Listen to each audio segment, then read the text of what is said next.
नमस्कार मित्रों, आज की कैबिनेट ब्रीफिंग में आप सबका स्वागत है। आज माननीय प्रधानमंत्री श्री नरेंद्र मोदी जी की अध्यक्षता में केंद्रीय कैबिनेट की बैठक हुई। बैठक में लिए गए महत्वपूर्ण निर्णयों के बारे में आप सबको जानकारी देने के लिए माननीय सूचना और प्रसारण मंत्री श्री अश्विनी वैष्णव जी हमारे बीच उपस्थित हैं। मैं माननीय मंत्री महोदय से अनुरोध करता हूं कि आप मीडिया को संबोधित करें। सबसे पहले आप सबको छठ की बहुत बहुत शुभकामनाएं। और आज छठ मैया का प्रसाद सेवन है इस कॉन्फ्रेंस के बाद में। क्या कहते हैं आप पूजा जी, क्या कहते हैं? ठेकुआ।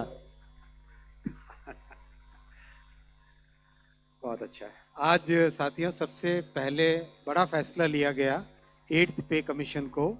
आज माननीय प्रधानमंत्री जी ने अप्रूव किया।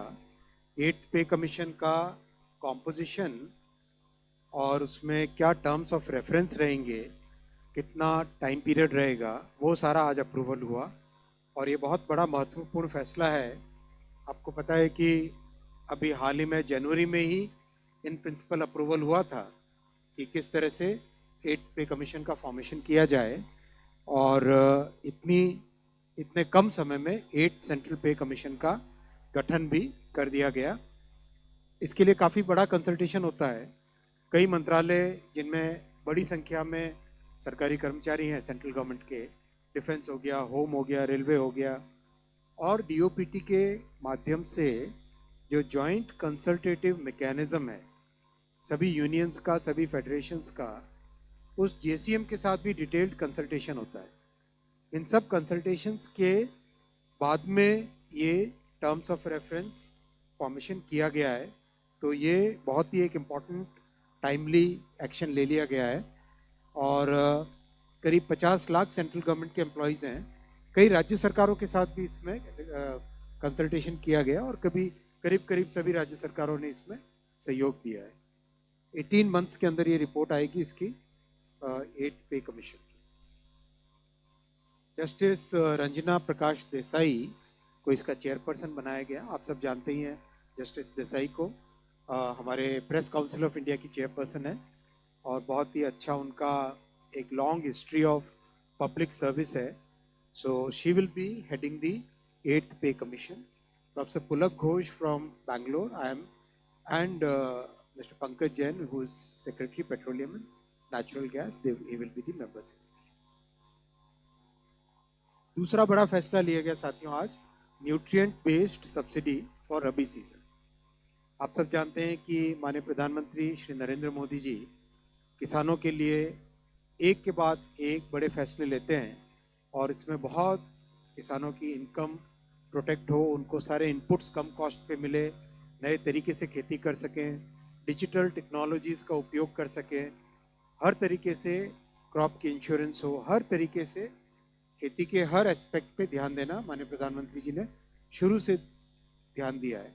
आज जो फैसला लिया गया है वो है जो हमारे न्यूट्रिएंट बेस्ड सब्सिडी स्कीम, उसके अंडर पी और के, वैसे पी के का कुछ और भी मतलब होता है, लेकिन यहाँ पी और के, फॉस्फोरस और पोटैश और सल्फर, इसकी जो 28 ग्रेड्स ऑफ पी एंड के फर्टिलाइज़र हैं, उन सबका सब्सिडी का प्रोग्राम आज अप्रूव हुआ।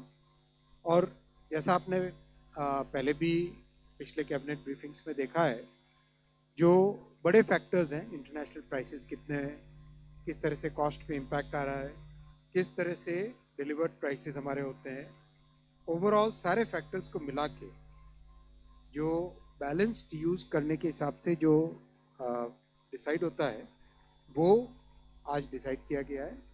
और फॉस्फोरस, पोटैश और सल्फर के रुपीस पर किलोग्राम, नाइट्रोजन का भी NPKS, इनका रुपीस पर किलोग्राम के ये प्राइसेस डिसाइड हुए।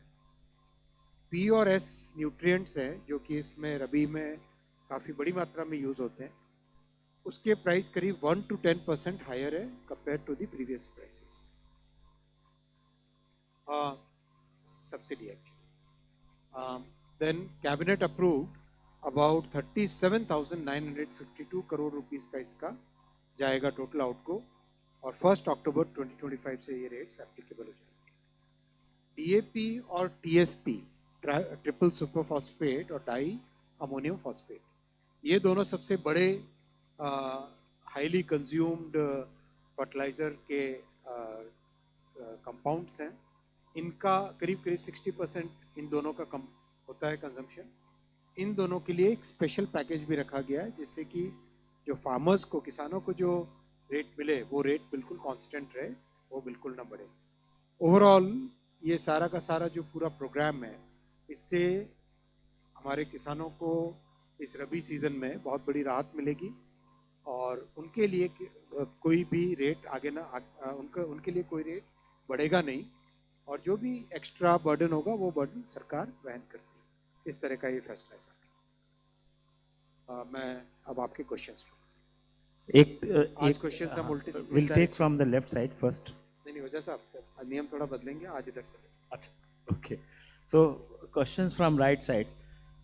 फर्स्ट सेकेंड रो में कोई नहीं, थर्ड रो में ठाकुर साहब चले।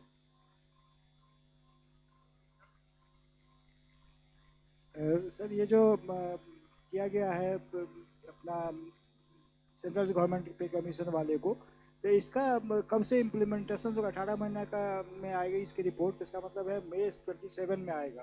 तो क्या इनको कुछ ग्रेजुइटी वो पहले दिया जाएगा या कैसे, क्या इसका सिस्टम? पे कमीशन की रिकमेंडेशन आने दो, उसके बाद बताया होगा।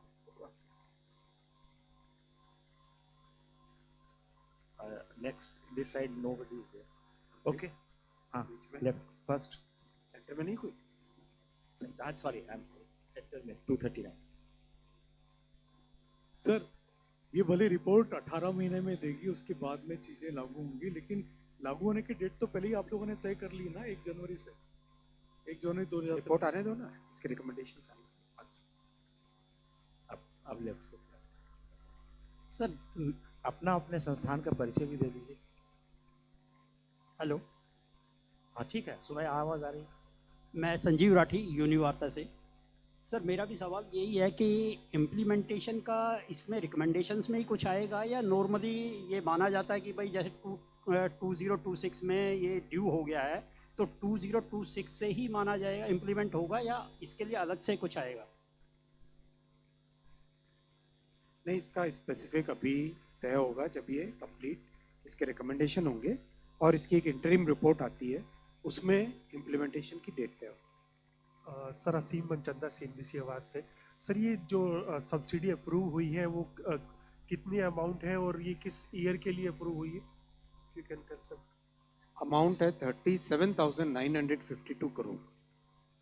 तो ये पूरा अमाउंट ये हमारा रबी सीजन है। रबी सीजन अक्टूबर से लेके करीब मार्च तक, अक्टूबर से। Second row Deepak. Sir, I'm Deepak from Times of India, sir. You said that this commission will, give the report in 18 months. But the government had announced that the new pay commission will be effective from January 2026. So what does this mean? And obviously everyone will think that that was done just before the Delhi election, because Delhi had a lot of number of central government employees. So can you just throw some light?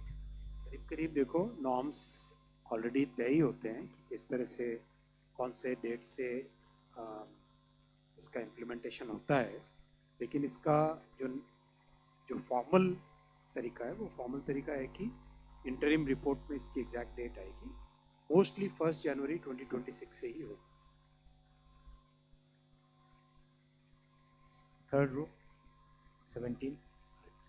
Sandeep Das from Financial Express.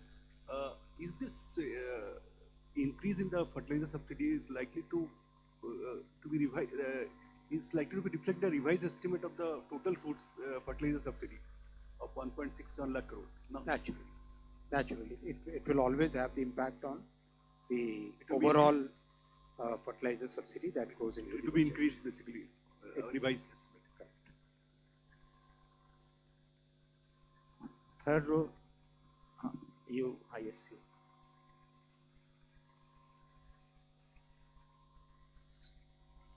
anyone wants to ask? Okay, left, yes, 249।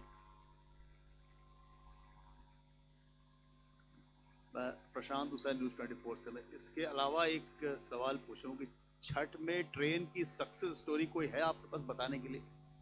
बहुत सारी है, passengers से पूछिए। वैसे आज cabinet का ही है discussion, ये प्रेस कॉन्फ्रेंस नहीं। 49।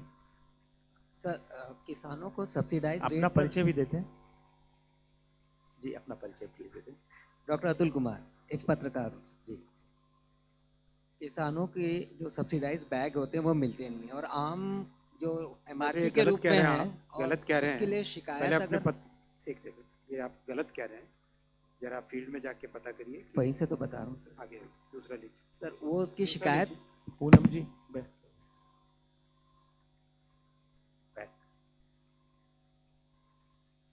हाँ दिए।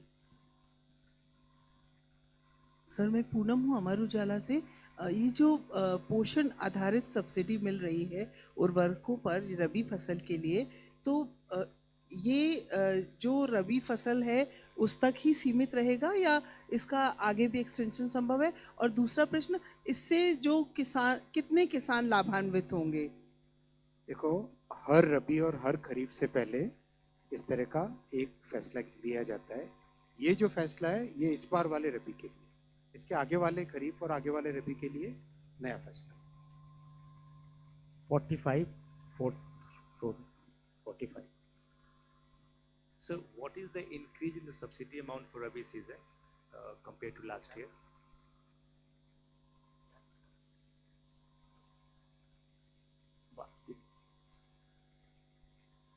पिछले साल करीब 24,000 करोड़ थी, इस बार 38,000 करोड़ है अप्रोक्सीमेट, सो करीब 14,000 करोड़ एक्स्ट्रा। 255। माइक लीजिए, माइक ले लीजिए अनीता जी। सर अनीता चौधरी स्वदेश से। ये जो अमाउंट रिलीज हुआ है किसानों के लिए, इसमें रबी फसल की लगभग कितना % उनको फायदा मिलने और कितने किसान जो है लाभान्वित हो सकते हैं?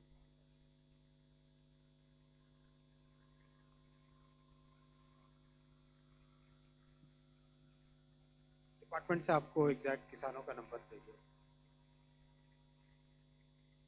Okay, thank you sir. धन्यवाद। आइए छठ मैया का प्रसाद लिया जाए।